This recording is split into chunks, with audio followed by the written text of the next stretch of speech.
আমি জেনেবকে এখনো অনেক ভালোবাসি আন্টি, এমনকি নিজের চেয়েও বেশি। তুমি কখনো ওকে ভালোবাসোনি। ভালোবাসলে ওকে ছেড়ে যেতে পারতে না। আপনি আমাকে ভুল বুঝছেন মেরিয়াম আন্টি। আসলে তখন বাবা হওয়ার জন্য প্রস্তুত ছিলাম না। নিজের ভবিষ্যৎটা আর একটু গুছিয়ে নিতে চেয়েছিলাম, কিন্তু তাই বলে আমি জেনেবকে হারাতে চাইনি। তুমি ওকে হারিয়ে ফেলেছো এরতান। তাই এখন ওকে আর বিরক্ত করো না, ভালো থাকতে দাও জেনেবকে। দেখুন মেরিয়াম আন্টি, আপনি হয়তো জানেন না যে আমার আর জেনেবের সম্পর্কটা কেমন ছিল। আমরা দুজন দুজনকে পাগলের মতো ভালোবাসতাম। আমাদের অন্য কিছু ভাবার সময়ই ছিল না, তাই জেনেবের পক্ষে এত সহজে আমাকে ভুলে যাওয়া আর বিয়ে করাটা অসম্ভব। শুধু আমার উপর অভিমান করে ওই ছেলেকে বিয়ে করেছে। আর ওর এই অভিমান থেকেই বোঝা যায় ও আমাকে এখনো ভালোবাসে, সেটা আমি অনুভবও করতে পারি। ওর মনের কোথাও তোমার নাম লেখা নেই। তোমার ধারণা ভুল। জেনেব ওর স্বামীকে ভালোবাসে। ভালোবাসে বলেই বিয়ে করেছে, তোমাকে ভুলে থাকার জন্য না।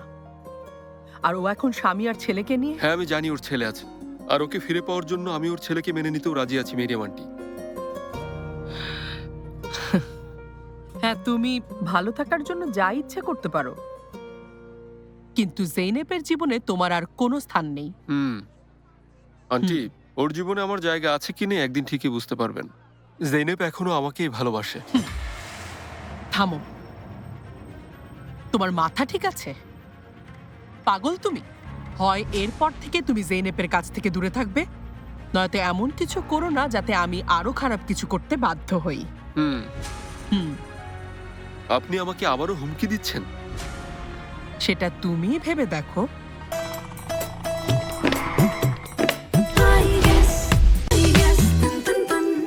আশা করি ভুল কিছু করবে না। সাবধানে থেকো।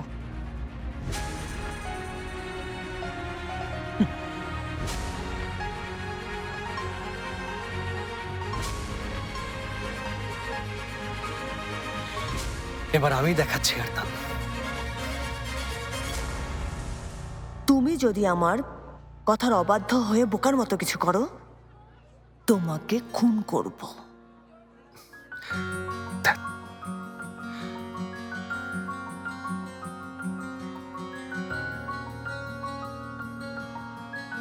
জেনেব, হুম?